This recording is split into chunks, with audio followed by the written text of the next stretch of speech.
After years of an Israeli blockade, decades of occupation, and seemingly endless war, Gaza is now at the heart of a geopolitical pull in the region. Powerhouse countries like Turkey and Qatar are using their influence in the region to align Gaza's ruling Hamas government with what some consider a more moderate stance. Signs of Qatari support and solidarity are evident throughout Gaza. Qatar, a country that has seemingly become the good Arab state to the Western world, has played a major role in funneling money to Gaza. In the past 2 years, hundreds of millions of dollars have been invested in Gaza by the tiny Gulf state, following the high-profile visit of the Qatari Emir before the recent Israeli attack.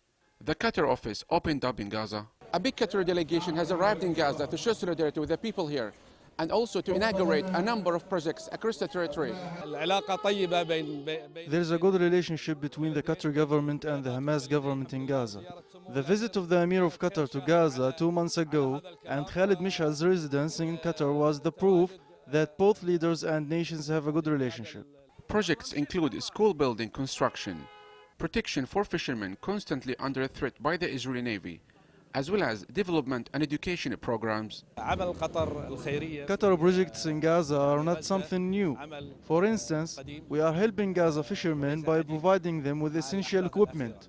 And we also are building new schools as well as new housing units for those whose houses were destroyed during the first Israeli war.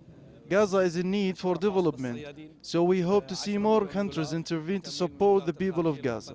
For their part, Hamas officials have welcomed support from Arab and Islamic states, especially Qatar, saying that whatever the goal may be, the intentions to assist fellow Arab Palestinians in need and under prolonged Israeli occupation is welcome. Actually, Qatar was a long time ago been giving priority to help Gaza, and the same way they helped Lebanon after the summer war or aggression on Lebanon. Maybe Qatar jumped first to help, but there are many other Arab countries who promised to help, like Saudi Arabia, United Arab Emirates, and many other countries in the Gulf whom they promised. And we're still waiting for all of them to come to help restructuring, rebuilding Gaza and making people of Gaza to feel that their Arabic strategic depth is stand and backing them all the time. Mr. Yusuf told the Real News that Iran remains a key ally, regardless of reports that there has been a rift between the two. I asked him if Qatar's diplomatic moves and humanitarian help to Gaza aims to distance Hamas from the resistance camp in Iran. No, I don't think so. People, leaders of Hamas, they visited Iran. They have thanked Iran for all kind of support they gave to the Palestinian people in Gaza. And the Iranian also, they gave big money to Hamas and to the Islamic Jihad. I do believe the resistance can't win and defend Gaza without the support, military support from Iran. The largest Qatari delegation to visit Gaza coincided with the historic visit of Hamas leader Khalid Mishal arriving in the besieged territory. Addressing tens of thousands, Mishal praised Palestinian armed resistance and said that to liberate occupied Palestine is Hamas's strategic choice. During his speech, he also praised and thanked Arab and Islamic countries contributing to the resistance and its efforts.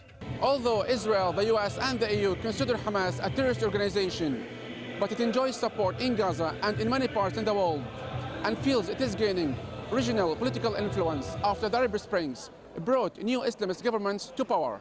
However, according to political analysts, Hamas is very slowly but surely moving into the mainstream moderate camp, suggesting a divide within Hamas movement. I think there are two wings within Hamas itself. You have the pro-Iran wing, which is based in the Gaza Strip, and which is also the wing that has led the resistance against the latest Israeli onslaught on Gaza. But you also have the so-called moderate wing led by Khalid Mash'al, which has strong ties with Qatar and the pro-American Gulf countries. I think, judging by the results of elections in both Tunisia and especially in Egypt, Hamas is expected actually to follow the dictate of the leadership of Egypt, which is having strong ties with the American administration right now. Mr. Reid is skeptical of Qatar's motives in Gaza and suspects Qatar's role aims to domesticate Hamas into accepting the so-called peace process and neutralizing Hamas's armed wing. We need to contextualize this and not forget that Qatar has the biggest American military base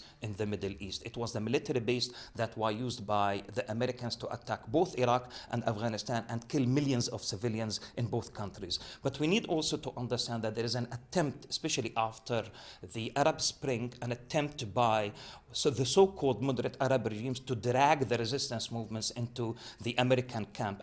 Last month, Egypt brokered a truce between Hamas and Israel, an indication that Hamas, which does not recognize Israel's right to exist, is compromising on its typically hardline stance. Yusuf Al-Hilo, reporting for The Real News, Gaza.